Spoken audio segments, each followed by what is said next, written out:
এই মুহূর্তে সারা বিশ্বে ক্যান্সার একটি মহামারী রোগ এবং তার পাশাপাশি যুগ যুগ ধরে এই রোগের চিকিৎসা পদ্ধতি উন্নতি করে এসেছে। কিন্তু পশ্চিমবাংলার ক্ষেত্রে কতটা উন্নতি করেছে ক্যান্সার রোগের চিকিৎসা পদ্ধতি, আসুন তারই কিছু তথ্য আপনাদের সামনে তুলে ধরি।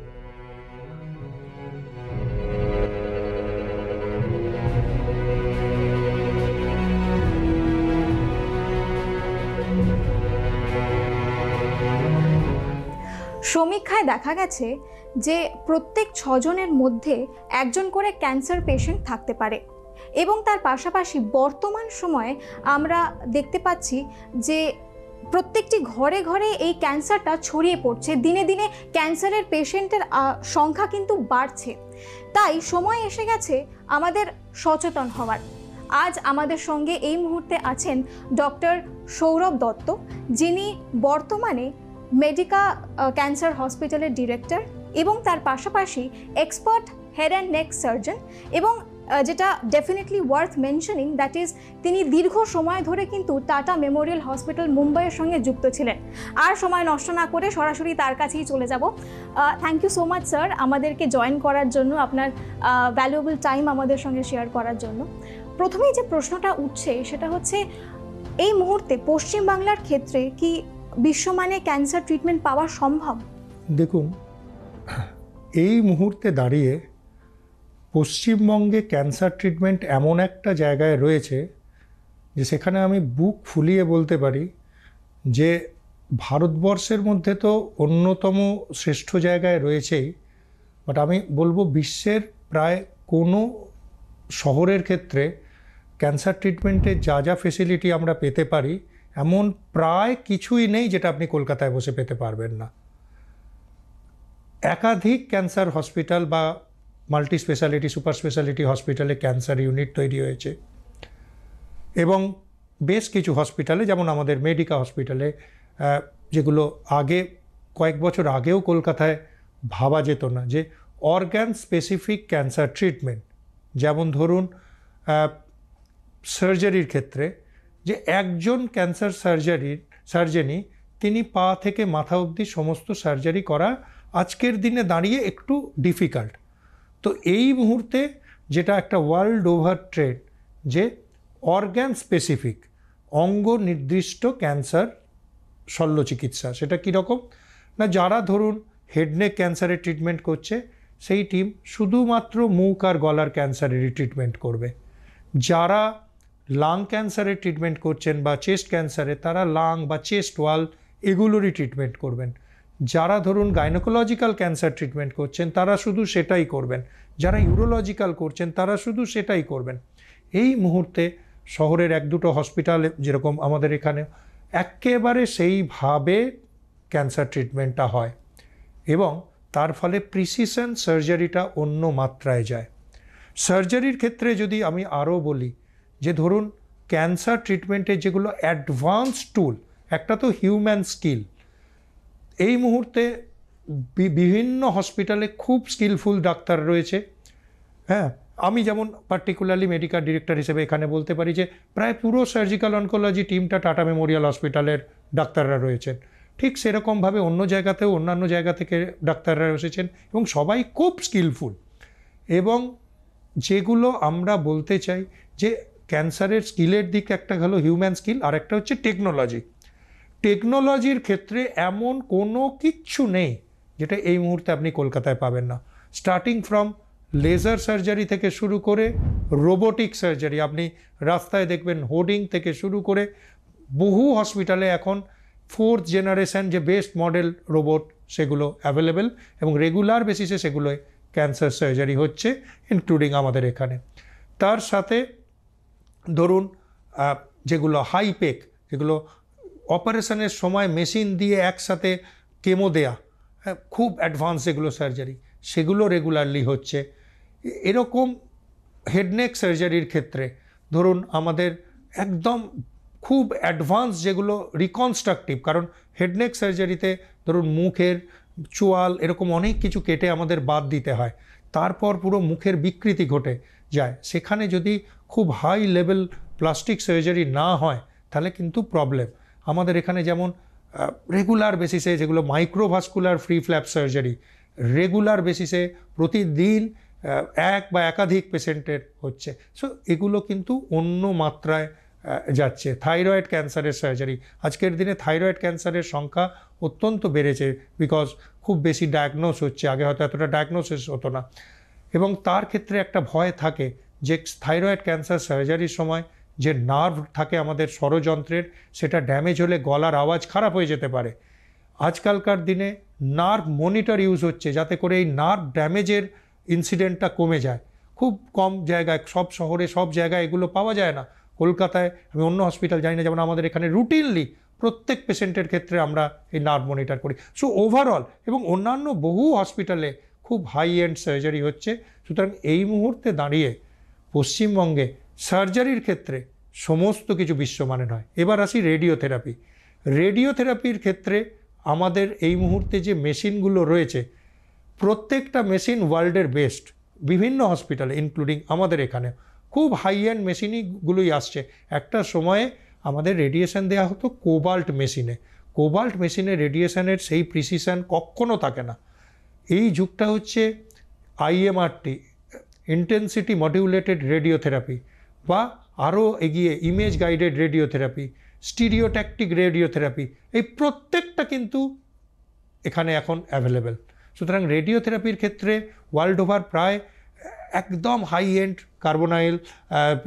কার্বোনায়ন থেরাপি বা যেগুলো আমরা বলি প্রোটন থেরাপি, সেগুলো হয়তো খুব অল্প সংখ্যক কিছু দেশে আছে, সেগুলো ছাড়া বাকি এমন কিচ্ছু নয় যেগুলো এখানে হচ্ছে না।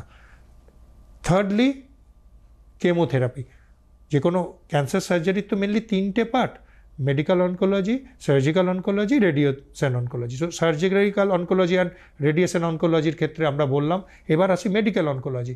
মেডিকেল অনকোলজিতে এখন যে লেটেস্ট ট্রেন্ডগুলো, যেগুলো কমন ড্রাগ সেগুলো তো বহুদিনই হতো, এখন যেগুলো latest trend, targeted therapy, immunotherapy, routinely আজকেও আপনি যদি আমার হসপিটালে দেখেন হয়তো দেখবেন অন্তত 4 জন পেশেন্টের ইমিউনোথেরাপি চলছে। So these are now a very common thing. এবং এমন কিচ্ছু অ্যাডভান্স ইমিউনোথেরাপি, অ্যাডভান্স কেমোথেরাপি হয় না। এবং এই ইমিউনোথেরাপির ডায়াগনোসিসের জন্য যে কোন ইমিউনোথেরাপি কাজ করবে, খুব high level pathological test, molecular test লাগে। সেগুলোই এমনকি আমাদের হসপিটালে তো হয়ই ইনহাউস, বিভিন্ন জায়গায় হচ্ছে। সো এই দিক থেকে বলতে গেলে একেবারে মেডিকেল, সার্জিক্যাল এবং রেডিয়েশন অনকোলজিতে আমরা আপ টু ডেট। তার বাইরেও যেগুলো খুব পেশেন্ট সেন্ট্রিক, যেমন আমাদের হসপিটাল থেকে একটা ইনিশিয়েটিভ নেওয়া হয়েছে, আপনারা দেখবেন যে ক্যান্সার যারা একদম এন্ড স্টেজ ক্যান্সার পেশেন্ট, একটা বড় অংশের ক্যান্সার পেশেন্টের ক্ষেত্রে আর কোনো ট্রিটমেন্ট থাকে না, খুব দুর্বিষহ জীবন, তাদের ট্রিটমেন্টের জন্য হসপিটালে আসতে হচ্ছে না, আমরা হোম বেসড প্যালিয়েটিভ কেয়ার শুরু করেছি। তার সাথে ক্যান্সার পেশেন্টদের বাড়ির লোকরা মেন্টালি খুব ডিস্টার্ব থাকেন, তাদের জন্য আমরা ফ্রি ক্লিনিক চালু করেছি মনোবিনা বলে, যেখানে ক্যান্সার পেশেন্টদের বাড়ির লোকেদের সাইকোলজিক্যাল ট্রেনিং দেওয়া হয়, how to cope up with this situation, যেখানে চোখের সামনে দেখছেন যে পেশেন্টের অবস্থা খুব খারাপ। সো আমার মনে হয় ইভেন ওয়ার্ল্ডের বড় বড় শহরে এই ফেসিলিটিগুলো পাওয়া যায় না। সেই দিক থেকে দেখতে গেলে পশ্চিমবঙ্গ বা আরও স্পেসিফিক্যালি কলকাতা এই মুহূর্তে দাঁড়িয়ে ইস্টার্ন ইন্ডিয়ার ক্যান্সার হাবে পরিণত হয়েছে, ক্যান্সার ট্রিটমেন্ট হাবে। এবং আমার মনে হয় আগামী দিনে খুব তাড়াতাড়ি হয়তোবা ইন্ডিয়ার one of the most prominent cancer treatment region হিসেবে কলকাতা উঠে আসবে। That's fantastic. আপনি যেটা মেনশন করলেন ওখানে যে অর্গান স্পেসিফিক ট্রিটমেন্ট চলছে, ক্যান্সার ট্রিটমেন্ট, সেই রিগার্ডে আমি একটা প্রশ্ন না করলেই নয়। সেটা হচ্ছে, আপনি যেহেতু স্বনামধন্য একজন expert head and neck surgeon, তো সেই জায়গা থেকে এখানে পশ্চিমবাংলার ক্ষেত্রে কীরকম স্কোপ আছে, কীরকম ট্রিটমেন্ট হচ্ছে হেড অ্যান্ড নেক ক্যান্সার ট্রিটমেন্টের পার্সপেক্টিভ থেকে? দেখুন, এই মুহূর্তে দাঁড়িয়ে একেবারে বুক ফুলিয়ে বলতে পারি হেড অ্যান্ড নেক ক্যান্সার ট্রিটমেন্টে এমন কিচ্ছু ওয়ার্ল্ডের কোনো সেন্টারে হয় না যেটা আমাদের এখানে হয় না। একদম বুক ফুলিয়ে এটা বলতে পারি। এবং আমাদের যা পেশেন্ট লোড, সেটাও বোধহয় ওয়ার্ল্ডের খুব কম সেন্টারে থাকে। আমি আপনাকে আগের কোয়েশ্চেনের একটা আমি ছোট্ট গল্প বলতে চাই, যেটা আপনি মানে আমাদের যে মানুষের ধারণা থাকে। সো আমি যখন টাটা মেমোরিয়াল হসপিটালে ছিলাম আমার ট্রেনিংয়ে, সো আমি খুব ওখানে সবাই আমাকে খুব ভালোবাসতেন। তো আমি একবার একটা কনফারেন্সে ওখান থেকেই আমাকে টরেন্টো পাঠানো হয়েছিল। তো টরেন্টোয় ক্যানাডার ওখানে একটা সেন্টার আছে, সেটা হচ্ছে ওয়ার্ল্ডের খুব খুব নাম করা একটা cancer centre, princess Margaret cancer hospital. তো আমাকে সেখানে আমার যিনি টিচার, আমার যিনি মেন্টর প্রফেসর পঙ্কজ চতুর্বেদী, উনি বললেন যখন টরেন্টো যাচ্ছ ওখানেও 3-4 দিন কাটিয়ে এসো, see in world's best institute how they work. So আমি আর আমার এক বন্ধু সেখানে গেছিলাম। তো সেখানে যে আমরা যখন, এবং যার আন্ডারে গেছিলাম মেল করেছিলেন তিনি, তার টেক্সট বুক আমরা পড়ি, র্যালফ গিলবার্ট পড়ে, খুব খুব নাম করা লোক। তো আমার মনে আছে আমরা গেছি, ওটিতে ঢুকছি, উনি তখন ওটি করছিলেন, এবং যেহেতু আমরা যে পরিচয় দিলাম যে আমরা টাটা থেকে আসছি, and the first thing he said that you people, why you people are wasting your time here? You should go to Niagara, enjoy your life. And then we thought why he is saying, then he was just almost মানে ওনার পার্টের বেশ কিছুটা করে আবার উনি একটা অন্য ওটিতে যাবেন। তো আমরা যখন ঢুকেছিলাম, তো দেন হি ফিনিশড হিজ ওটি, এটুকু বলে থেমে গেছিলেন। তারপর ওনার ওটি শেষ করে আমাদের ডাকলেন, and he called all his training, মানে ফেলো ওনার আন্ডারে যারা ট্রেনিং নিচ্ছিল সব কানাডিয়ান, তাদেরকে ডাকলেন, বা ইউরোপ থেকেও কয়েকজন ছিলেন, and he said, look, these guys are come from Tata Memorial Hospital, Mumbai, and for head neck surgery, this is the best place in the world to learn. And I always believe you will never be a complete cancer surgeon if you have not worked in Tata Memorial Hospital. তুমি জীবনে যদি tata মেমোরিয়ালের head neck surgery ডিপার্টমেন্টে কাজ না করো, তাহলে তুমি complete head and neck surgeon হবে না। এবং এটা ভেবে দেখুন, এটা বলছে ফার্স্ট ওয়ার্ল্ড কান্ট্রি টরেন্টোর একটা ক্যান্সার হসপিটাল, সেখানকার সব থেকে নাম করা একজন ওয়ার্ল্ডের ক্যান্সার সার্জন ঠিক এইভাবে বলছেন যে ওদের মতো নাম্বারে কেস, ওদের মতো স্কিলফুল ডাক্তার ওয়ার্ল্ডে এই মুহূর্তে নেই। এবং সেই কারণেই উনি আমাদের বলছিলেন যে এখানে এসে টাইম ওয়েস্ট না করে তোমরা হেডনেক সব জানো, তোমরা ঘুরে বেড়াও। সো এই মুহূর্তে আমাদের যেমন এখানকার হেডনেকের ক্ষেত্রে আমি বলতে পারি, আমাদের এই হসপিটালে আমরা যারা রয়েছে, আমি, আমার colleague doctor Harsh, doctor Kingshuk, তার সাথে আমাদের খুব সিনিয়র একজন আছেন ডক্টর সাইদুল ইসলাম। সো আমি, হর্ষ, কিংসুক, আমরা সবাই টাটা মেমোরিয়ালে, we follow the same type of ইয়ে। এবং এখানে starting from robotic surgery for thyroid, for base of tongue treatment যেগুলো রোবোটিকের হয়, transoral robotic surgery, advance thyroid, very advance thyroid surgery with nerve monitor we are doing, free microvascular flap we are regularly doing. আমরা এখন যেটা আরও এগিয়ে যে করছি, এবং জানুয়ারি থেকেই আমরা শুরু করছি যে ক্যান্সার রিকনস্ট্রাকশানে 3D প্রিন্টিং, এখন তো 3D প্রিন্টিংয়ের জামানা, সেগুলো দিয়ে যাতে করে আরও অনেকটা ভালো, আরও অনেকটা নর্মালের কাছাকাছি রিকনস্ট্রাকশানগুলো করা যায়। সো ওভারঅল এই মুহূর্তে হেডনেক সার্জারির ক্ষেত্রে, এবং শুধু আমরা নয়, অন্যান্য অনেক সেন্টারই অনেক ভালো কাজ করছে, সেই ক্ষেত্রে আমরা বলতে পারি যে ওয়েস্ট বেঙ্গলে সমস্ত কিছুর মতোই হেডনেক ক্যান্সারেও বিশ্বমানের এমন কোনো কিছু নেই যেটা বিশ্বের অন্য কোনো জায়গায় হয় আমরা করতে পারি না। এটা পুরোপুরি আমি খুব বুক ফুলিয়ে বলতে পারি। সো শুধুমাত্র আমাদের হসপিটালে নয়, আমি এখানে ডিরেক্টর বলে হয়তো চোখের সামনে দেখি বলছি, এরকম ওয়েস্ট বেঙ্গলের আরও অনেক ইনস্টিটিউটে একেবারে হাই এন্ড কাজ হচ্ছে। এবং সব মিলিয়ে এই মুহূর্তে আমি জোর গলায় বলতে পারি যে বিশ্বমানের অন্যান্য সমস্ত ক্ষেত্র ক্যান্সার ট্রিটমেন্টের মতো হেডনেক সার্জারিতেও বিশ্বমানের এমন কোনো ট্রিটমেন্ট নেই যেটা অন্য কোথাও হয় এখানে হয় না, পশ্চিমবঙ্গে এরকম কিছু নেই। অসংখ্য ধন্যবাদ sir, thank you so much. ধন্যবাদ।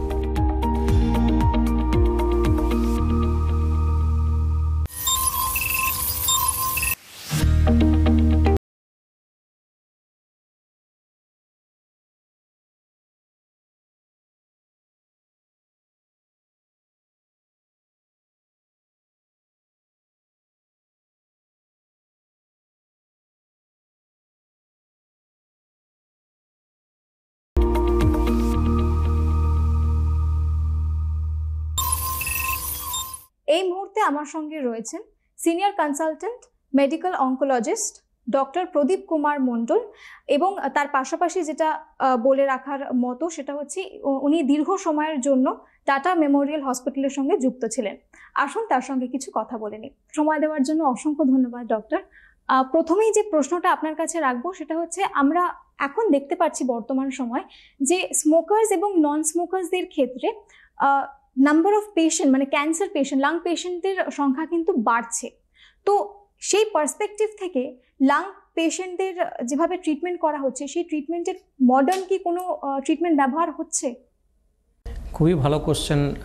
বর্তমান যে সময় উপযোগী একটা কোশ্চেন আপনি করেছেন, যে আমরা এখন দেখতে পাচ্ছি আমাদের পেশেন্টদের যে ডেটা আমরা দেখছি, তাতে দেখছি যে মেয়েদের মধ্যে লাং ক্যান্সারের প্রবণতা বাড়ছে, নন স্মোকারদের মধ্যে লাং ক্যান্সারের প্রবণতা বাড়ছে। একটা সময় ছিল যে ডেফিনেটলি লাং ক্যান্সারের প্রধান যেটা রিস্ক ফ্যাক্টর সেটা হচ্ছে স্মোকিং, কিন্তু তাহলে কেন নন স্মোকারদের মধ্যেও লাং ক্যান্সার বাড়ছে? অ্যাডেনোকার্সিনোমা যেটা মোস্টলি নন স্মোকারদের হয়, সেটার ইনসিডেন্স এখন সবথেকে বেশি। তো সেটার একমাত্র কারণ হচ্ছে যে লাং ক্যান্সার শুধুমাত্র স্মোকিং রিলেটেড না, যেখানে অনেক ধরনের আদার্স রিস্ক ফ্যাক্টরস আছে, যেমন এনভায়রনমেন্টাল পলিউশন একটা ইম্পর্ট্যান্ট রিস্ক ফ্যাক্টরস, তার সাথে সাথে কিছুটা ডিফারেন্ট আদার্স যেটা পলিউট্যান্ট আমরা, যেমন এনভায়রনমেন্টাল এক্সপোজার একটা থাকে, অকুপেশনাল এক্সপোজার্স থাকে, বিভিন্ন হ্যাজার্ডস, কিছুটা বডির মধ্যে একটা জেনেটিক চেঞ্জেস যেটা আমরা বলি sporadic genetic changes in the body, সেটাও একটা আছে। আমাদের আনহেলদি লাইফস্টাইল যেটা ওয়েস্টার্নাইজেশন অফ দ্য ডায়েটস এবং আমাদের যে ডেলি হ্যাবিটস, সেটাও একটা প্রবাবলি নন স্মোকারদের মধ্যে লাং ক্যান্সার ইনক্রিজ হওয়ার কারণ। এবং এটা খুবই অ্যালার্মিং যে লাং ক্যান্সার ইনসিডেন্স ভারতবর্ষে বৃদ্ধি পাচ্ছে অন্যান্য গ্লোবাল অন্যান্য কান্ট্রির মতোই। তো আমাদের যে সার্ভাইভাল, বেঁচে থাকার যে সম্ভাবনা, সেটাকে যদি বাড়াতে হয় আমাদেরকে নতুনত্ব বিভিন্ন ধরনের চিকিৎসা কিন্তু আমাদের প্রয়োগ করতে হবে। এবং বর্তমান গবেষণা যদি আমরা দেখি, সেই দিকেই প্রবাবলি এগোচ্ছে। এবং লাং ক্যান্সারে বর্তমানে টার্গেটেড থেরাপি, যেটাকে আমরা বলি পার্সোনালাইজ থেরাপি, মানে আপনার রোগটা যেরকম, আপনার রোগের জেনেটিক মেকআপ যেরকম, তার উপর ভিত্তি করে চিকিৎসাটা আমরা নির্ধারণ করি। তো যে কোনো লাং ক্যান্সার যখন ডায়াগনোসিস হয়, আমরা তাদের একটা ব্রড মলিকুলার প্যানেল করাই এবং তার উপর ভিত্তি করে আমরা চিকিৎসা নির্ধারণ করি। এবং দেখা গেছে যে লাং ক্যান্সারে বিভিন্ন ধরনের জেনেটিক মিউটেশন পজিটিভ আসে, এবং সেগুলো যখন পজিটিভ থাকে সেখানে আমরা বিভিন্ন ধরনের targeted therapy, tyrosine kinase inhibitors বলে, অনেক নিউয়ার টাইরোসিন কাইনেজ ইনহিবিটর্স এসছে, যেমন অসিমাটিনিব, আর্লোটিনিব, জেফিটিনিব, ড্যাকোমিটিনিব, এগুলো এসেছে, যেগুলো কিন্তু ধীরে ধীরে আমরা লাং ক্যান্সার চিকিৎসায় প্রয়োগ করছি। এবং তার সাথে সাথে বলবো যে অ্যান্টি PD-L1 থেরাপি, যেটা ইমিউনোথেরাপি, একটা খুব রিভলিউশনারি থেরাপি। দেখা গেছে যে ইমিউনোথেরাপি খুব লং টাইম ধরে পেশেন্টদের মধ্যে কাজ করে, এবং যাদের ইমিউনোথেরাপি রেসপন্স করে তাদের অনেক লং টার্ম রেসপন্ডার হয় তারা। এবং তাদের কেমোথেরাপির যে সাইড এফেক্টগুলো আমরা দেখি, সেগুলো ইমিউনোথেরাপিতে অতটা থাকে না, এবং তারা কিন্তু খুব ভালো রেসপন্স করে। ফলে এটা খুবই ইম্পর্ট্যান্ট যে গত 10-15 বছরে আমরা লাং ক্যান্সারের যেটা সার্ভাইভাল, সেটা অনেকটাই ইমপ্রুভ করতে পেরেছি। তার একমাত্র কারণ হচ্ছে যে নতুন নতুন বিভিন্ন ধরনের ট্রিটমেন্ট আমাদের হাতে এসেছে। তার কতগুলো আমি অলরেডি ডিসকাস করলাম, একটা টার্গেটেড থেরাপি আর একটা ইমিউনোথেরাপি।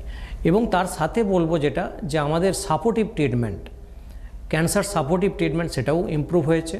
আপনি যদি দেখেন যে পেশেন্টের যে palliative care, early palliative care আমরা এখন প্রয়োগ করি লাং ক্যান্সার পেশেন্টদের জন্য, তাতে পেশেন্টদের ব্যথা উপশম হয়, পেশেন্টদের কোয়ালিটি অফ লাইফ ইমপ্রুভ করে, পেশেন্টরা চিকিৎসকের কাছে আসেন, তাদের যেটা আমরা বলি মেন্টাল এবিলিটি, সেটা অনেক ইমপ্রুভ করে, ফলে তারা ট্রিটমেন্ট নিতে চায়। আগে কিন্তু অনেক পেশেন্ট কিন্তু ডিফল্ট হয়ে যেত, ট্রিটমেন্ট নিত না, তাদের মেন্টাল একটা ডিসএবিলিটি তৈরি হতো, সেগুলো কিন্তু এখন অনেক ইমপ্রুভ হয়েছে উইথ আর্লি প্যালিয়েটিভ কেয়ার।